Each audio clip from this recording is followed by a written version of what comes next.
Mick Bohan, we're here for the launch of the All-Ireland series. It's now down to the business end, and it's going to be thick and fast with the games over the next few weeks. Yeah, it's great. Looking forward to the game, obviously, the weekend, and 2 weeks after that, you're immediately back into action. That's exactly what the players want. So we've only played one game, so we're welcoming the games coming back to back very quickly. Yeah, you've only had one game since the break from the league campaign, which was the Leinster final. You've got a tough outing against Westmeath. Certainly what you needed after that long break. Absolutely, they were the most competitive Westmeath team we've played now since we got involved in the 3 years. So Tommy Carr and co have done a lot of good work with them.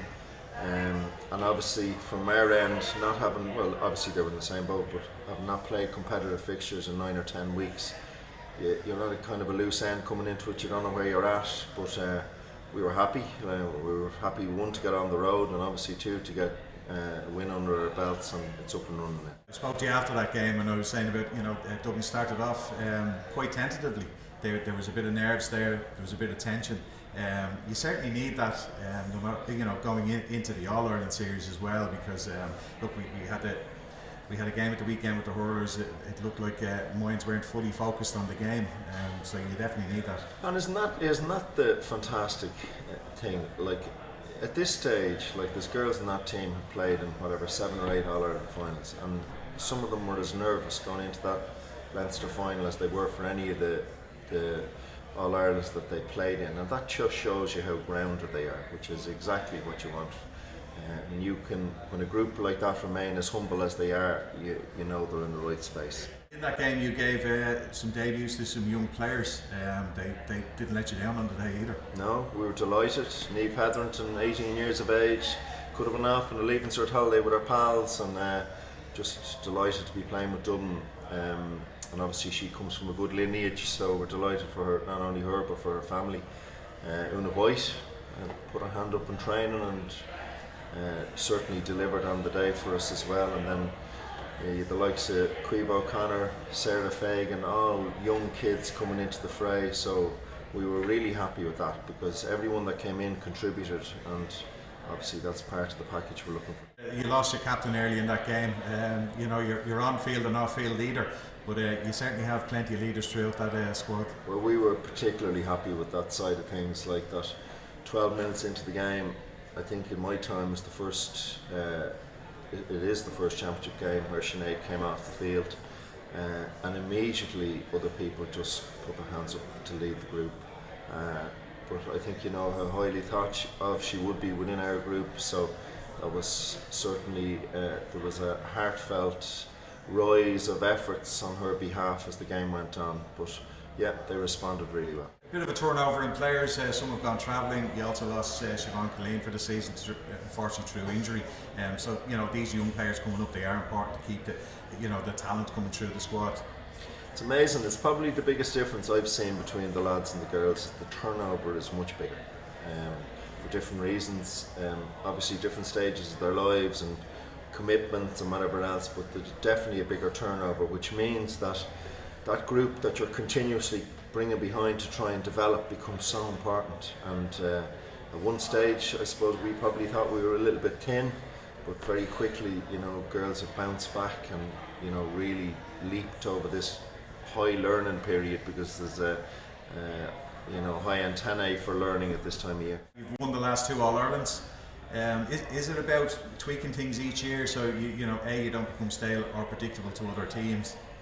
Yeah, it is. And ultimately, the way teams set up against you, the game is changing continuously. So obviously you have to adapt to that. I mean, the core principles, I think, that you play the game will always remain the same. I think in 50 years' time, to give this interview, those core principles by which we play the game will always remain the most important. But yeah, you certainly do continue to twig it, and new voices and new ways of going at it, even if it's the same message. But that's part of the challenge. That's probably one of the parts of it I like.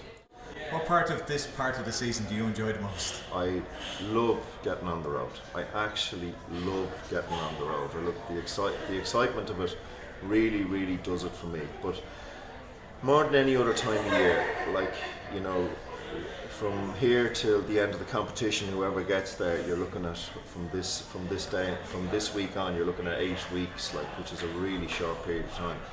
But you learn more in these 8 weeks than you do in the other 40, 8 weeks of the year. These are the highest learning period of the year, and and none of us are fully sure where they'll get to. But when you see people rise to those levels over this period, it's a really pleasing time of year for coaches. You always seem quite calm, cool and collective on the outside. Are you really like that on the inside, on the sideline? No, the radios would tell you completely differently. But ultimately I have a really good group behind me, and I listen hugely to what they've got to say. And really, all I am is just the focal point for which the information passes through. But there's a lot of people behind what I do. This weekend it's Waterford up first. What type of game are you expecting from Waterford? Well, Waterford are very similar to Cork, and for 42 or 4 minutes of that game, in the Munster final, they really put it up to Cork. They play quite a similar type of game, and they obviously have some decent players. And 3 years ago, when we played Waterford, I think it was in Nolan Park we played, and we struggled for long periods of that game. So we're very aware of the fact that on any given day, if you're not ready for the challenge, you're going to be in trouble. And they've had good quality games under their belt. They've all played 3 games in Munster. We've played 1 in Leinster. That does give you a little bit of an edge at this stage. In a couple of weeks' time, it levels out when everyone's got the games under their belt. But at this stage, I'd prefer to have played 3 games. A lot of the talk over the last few days is about a Dublin-Cork semi-final. You have to get to the semi-final first. So how do you keep the players' minds focused, to make sure that they're not drifting, looking too far down the road? Well, the bottom line is this: the first thing they want to do is get a jersey for Saturday, and that's that competitive environment. Sometimes it can dip a little particularly if there's a loss of key players and people kind of feel they're getting an easy ride into the team. So that competitive element in training is really important. But equally, the lack of games. We know we haven't played a whole heap of games, so the whole emphasis on the game against Waterford, besides the fact we're obviously trying to be successful, is trying to get our own things right. So that kind of dismisses the whole thing of anything further down the line. We've an awful lot to get right within our own setup.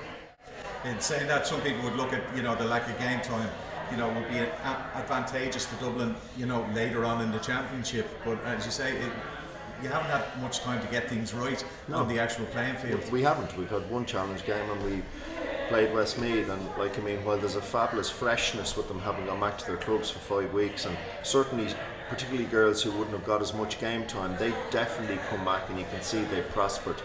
And in, say for example, the case of Una White, where she's come back and really hit form. So all those things are a help in certain ways. And there is a break then between the National League and Championship, a definite break, which, like much and all as we like their company, it's still nice to see the back of them for a while, and I'm sure they definitely say that about us.